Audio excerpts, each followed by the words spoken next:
Hey Men's Health, this is Joel Kinnaman. I'm gonna bring you along for a day of training. So come on in.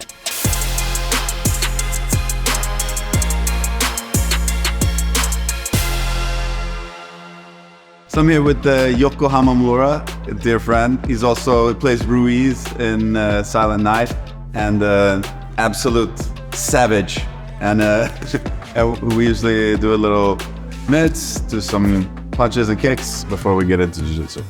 My diet and training is pretty much dependent on what kind of role I'm preparing for, how I want the character to look. So if it's a special forces guy or superhero world, then I want to be a little more jacked. So then I'm eating a little more, trying to get a lot more protein in. And if I'm more just kind of trying to slim down and be skinny, then it's the opposite.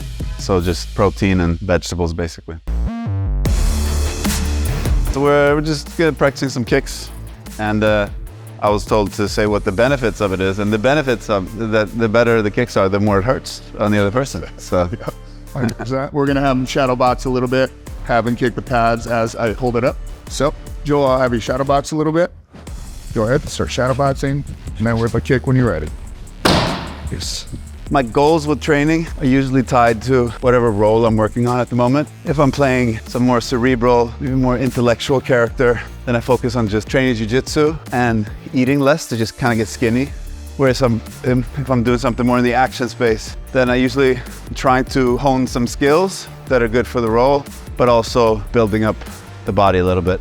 Good and time. Work.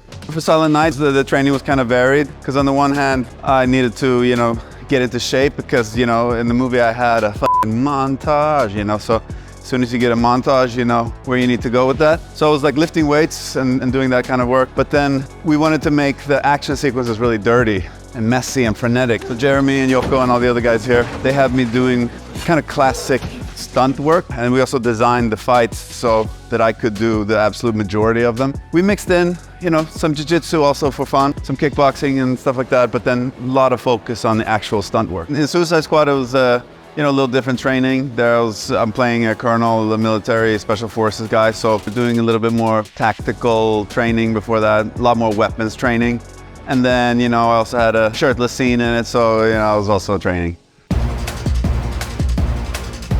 I'm here with Jeremy Marinas, who is a dear friend and one of my longtime teachers in both martial arts and in stunts. I think we started training like 2015 for Alter Carbon. Oh. And that was kind of my introduction to taking action seriously, but also for me it was the big introduction to martial arts and really taking that seriously, and that's something that definitely changed and benefited my life. So we're gonna do a couple of runs. So for me, I always need to keep training to keep my mind sane. So regardless of what role I'm preparing for, I'm always keeping my regimen on some kind of good level. Like I need to train at least like 4 times a week. And it's also because this business, things can come up pretty quickly. Someone falls out, you get an opportunity to jump into something really interesting, but you gotta be in good shape. So that's why you gotta stay ready so you don't have to get ready. Nice. See, he would never have given that to me if you guys weren't filming. It's weird that the guy who's getting choked isn't breathing as hard as the guy choked. He just happened. All right, Men's Health. Thanks for hanging out with me and tagging along for one of my workouts. We did some Thai pads, some boxing pads, and a little jiu-jitsu. So it's part of what I do, and thanks for tagging along.